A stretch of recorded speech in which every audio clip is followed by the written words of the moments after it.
So, a very common trend right now is a high protein, low carb way of eating. Okay. This is primarily a way of eating that is extremely meat based. It's low carb, and it's high fat. And if you are an athlete, this is not going to work very well. Okay, if you're trying to lose weight, at the very beginning, you'll lose a lot of weight because carbohydrates hold a lot of water. Okay, so at the beginning, you'll lose a bunch of weight, and then all of a sudden, you'll plateau, and you'll be like, "What's wrong?" And the issue with this diet is most meat sources that you'll eat on a diet like this are going to be high in fat, okay, especially red meat. And whenever you exercise, especially if you exercise vigorously, which I would say most people do, when you exercise this way, you're using carbohydrates for energy. And if you're not using carbohydrates for energy, then you're going to break down your protein, aka your muscle, in order to get energy. See, many people believe that if you're not using carbs for energy, you're using fat for energy, but this is not true, okay? Your body prefers glycogen, and the fastest way for it to get glycogen after your carbs are depleted is to get it through a process called gluconeogenesis, in which your body breaks down protein in order to get carbohydrates. Okay, the only time that you are burning fat for energy is when you are doing low intensity, high duration activity. For example, if I was to go for a walk, okay, in the first hour of that walk, I'm mainly going to use carbohydrates for energy. But in the second hour of that walk, I'm going to transition more to fat burning for energy, okay? Again, the reason I'm using carbs in that first mile is because carbs are your body's preferred energy source. In that second mile, since my body is adapted to the activity really well, then I'm able to use fats for energy so that I can save some of this carbs in my muscle for a later time that I may need it, okay? The only way to burn fat for energy is to do low intensity, high duration activity. You have to hit that second, third, fourth, fifth mile in order to burn fat, okay? You do burn fat in like recovery times and things like this, but in order to really target fat for energy, you have to do something that your body can do really well for an extended period of time, okay? So let's get into it. Let's get into some numbers real fast. So how many carbs should you eat, okay? So according to this ACE Fitness manual that I'm reading, the baseline need for carbs for essentially primarily your brain, but also some body functions, is 130 grams per day, okay?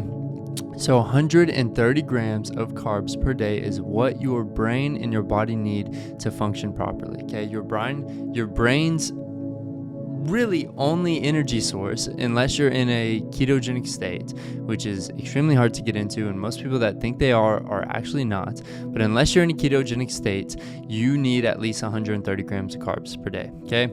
And these are good carbs, okay? These are not pasta and bread and stuff like that, unless you want to have high inflammation responses and stuff like this, but you want to have good carbs, and you want to have at least 130 grams per day, okay?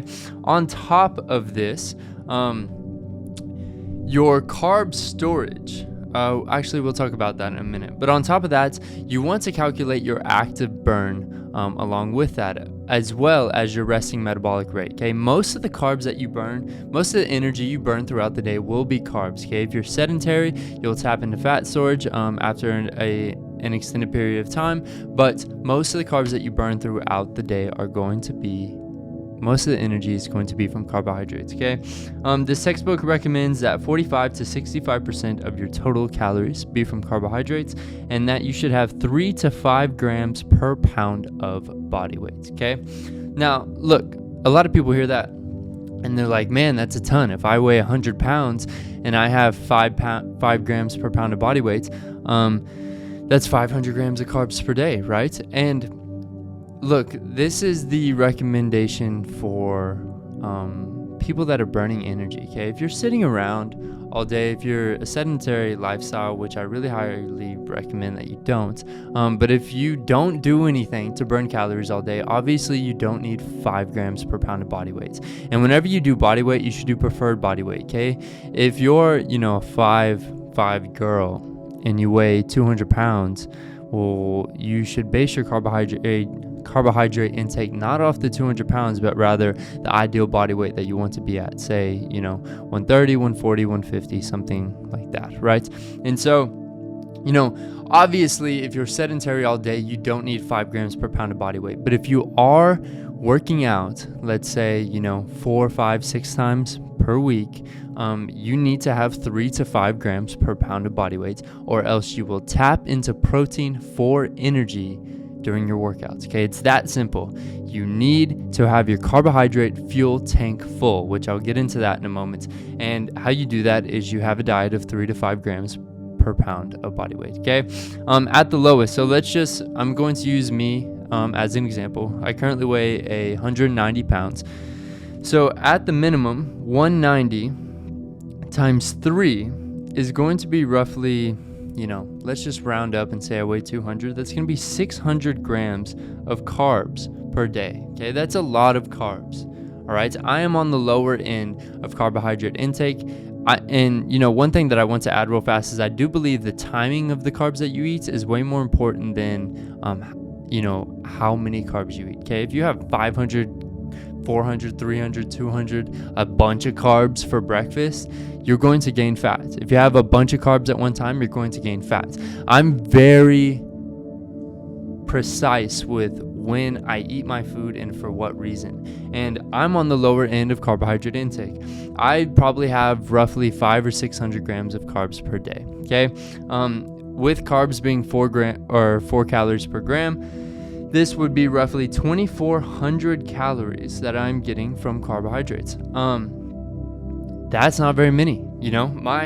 Currently I'm at 2,505 calories burned, and it is 503. Okay, so right there, I'm in a deficit if I've only had carbs today, which obviously I haven't. But right there, I've hit about my adequate carbohydrate intake, and I would recommend that most people eat about 3 grams per pound of body weight. So let's take a female, right? If you're 5'5" and you're 130 pounds, or let's say you want to be 130 pounds and you have 3 grams per pound of body weight, you're going to have 390 grams of carbs per day. And I know that sounds like a lot, but when you look at it in terms of calories, 390 times 4 is like 1,600. We'll just round up. It's going to be 1,600 calories. That is not very many calories, right? And this is why I say, I tell my clients, look, if you're snacking at all, your snack should be fruit. Okay, unless you're really apt to get anxious or have high stress levels or something like that, your snack should be fruit. They should be carbs, because if it's fat, you're going to store most of the fat. You don't need all the energy, and you can eat a lot, and carbs are 4 calories per gram, fat is 9 calories per gram. Okay, and it is so easy to put back fat. I love carrots and hummus, I love avocados, I love everything that's fat. I love tacos, I love steak, I love ice cream, right? I don't eat that stuff because it's bad for you, but fat is really addicting, and it's really easy to eat way more calories than you want. But it's really hard to eat 3 apples. 3 apples is 100 grams of carbs, roughly. Okay, 400 calories. You know how hard it is to eat 3 apples? It's hard as hell. It's super hard. Okay, that's why I tell, if you need a snack, eat fruit, and eventually you'll stop. And after this, I'm going to make a video called "Why Fruits Are the Best Carbohydrate Resource." Okay, and this I firmly believe. I'm currently on a juice fast. I'm on my 2nd session. I'm on day 4. I've only had fruit basically for the last 4 days, and I've only lost 4 pounds from a total of 14 days of juice fasting. People are like, how do you keep your muscle? Where do you get your protein? Blah, blah, blah. Well, the first thing is you have to make sure that you're getting enough carbohydrates. That is the main thing. I train a lot, right? If I go to my calorie burn, Monday I had 1,500 active calories burned. Okay, 1,500, right? And my basal metabolic rate is about 2,200. So on that day, I burned 3,700 calories, and I probably drank about 3,000 calories worth of juice that day. But anyways, a little bit of a tangent. Your main focus needs to be carbs. That's the main thing that I'm saying in this whole video. Make sure you're eating enough carbs, okay? When should you eat your carbs? I'm gonna make another video going over that a little bit more precisely right after this one. But primarily, you should have some carbs before your workout, just a little bit to get some energy. Let's say like 50 grams of carbs about an hour before your workouts, and then after your workout is when you should have a majority of your carbs. Okay, I try not to eat carbs until I have worked out. Okay, that's a rule of thumb. You have about 1,000 calories of carb storage in your body. That means you have 1,000 calories you can burn until you run out of carbs and you use muscle. Okay, use that for your first workout of the day. Okay, if you're sedentary, use that. Like I do recommend a fasting based lifestyle, okay? But I also recommend that you make sure that you keep your carbohydrates full. You keep your carbohydrate fuel tank full, okay? And I'm just gonna make a separate video about that because this one's already going too long. But you know, the main thing that I have to say, have about 3 grams per pound of body weight. So if you weigh, 150 pounds, let's say, you're going to have about 450 grams of carbs per day. Okay, primary sources of that should be fruit, sweet potatoes, low glycemic carbs, maybe oats. I'm not a huge fan of oats, but something that's really good for you.